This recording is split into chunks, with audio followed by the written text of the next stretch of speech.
علی علی حق ہے علی حق ہے علی حق ہے علی علی جدھر حق ہے ادھر مولا جدھر حق ہے ادھر مولا جدھر مولا ادھر حق ہے. ہاں بہت سے لوگ اپاہج پیدا ہوتے ہیں، مثال کے طور پہ کسی کا ہاتھ نہیں ہوتا، آنکھ نہیں ہوتی، بہت سے دیوانے پیدا ہوتے ہیں، بہت سے.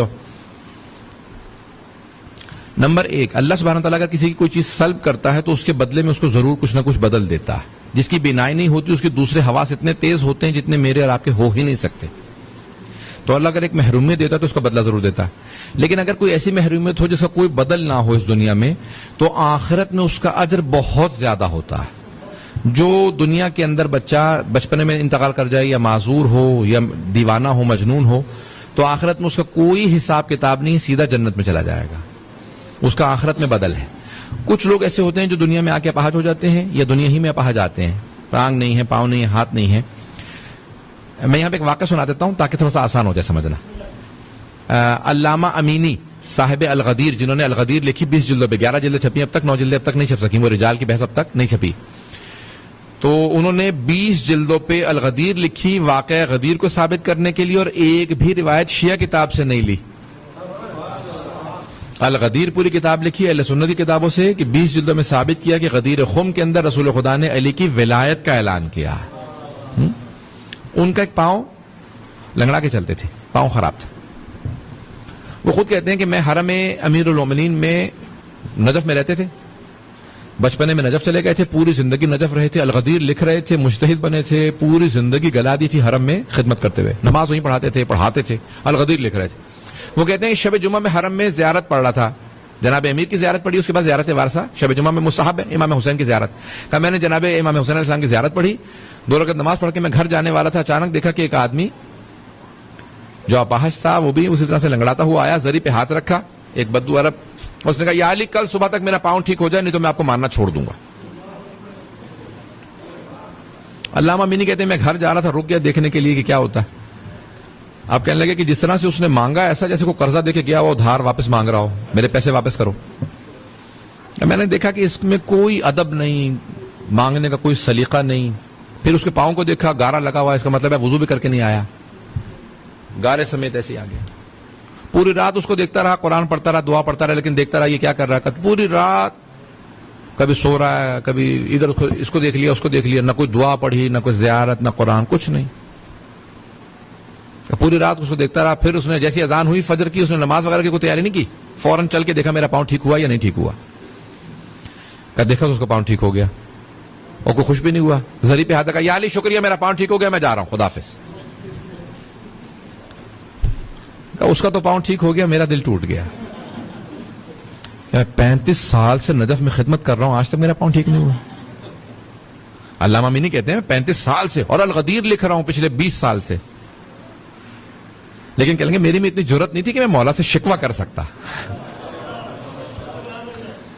جن کے رتبے ہے سوا ان کے سوا منزل ہے. اب ان کے رتبہ ان کا مختلف تھا، بہت بڑے آیت اللہ تھے، مرجع تھے. انہوں نے کہا میرے میں جرت نہیں تھی میں مولا سے شکوہ کر سکتا. میں نے نماز فجر پڑھی، زری پہ آیا دوبارہ کا مولا اجازت ہے میں گھر جا رہا ہوں. اجازت لی، پھر زری پہ پشت نے کی، بڑے ادب کے ساتھ میں گھر گیا تھوڑی دیر سو لوں، پوری رات جاگتا رہا ہوں. اب میرے دل کے اندر بس وہ ایک مسلسل بات چل رہی تھی کہ 35 سال سے میرا پاؤں خراب ہے، مولا کی زری پہ خدمت کر رہا ہوں، الغدیر لکھ رہا ہوں، مجتہد بنا ہوں، میرا پاؤں نہیں ٹھیک ہوا. میں نے شکوہ نہیں کیا، لیکن بات آ گئی دل میں. کہا میں سو گیا. جیسے سویا فوراً خواب میں امیر المومنین کی زیارت ہوئی. مولا آئے اور آنے کے بعد ایک جملہ کہا اے عبد الحسین امینی، جہاں تک تیری الغدیر کا تعلق ہے تو میرا حق ہے کہ تو لکھے. میں اس کا وہی ادراک کر سکتا ہے کہ جو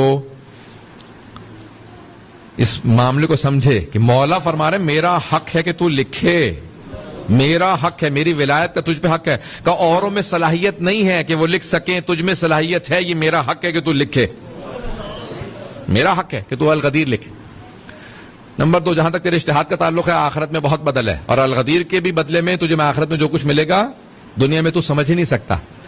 لیکن جہاں تک تیرے پاؤں کا تعلق ہے تو جانتا ہی نہیں ہے کہ اس بیماری کا آخرت میں بدل کیا ہے.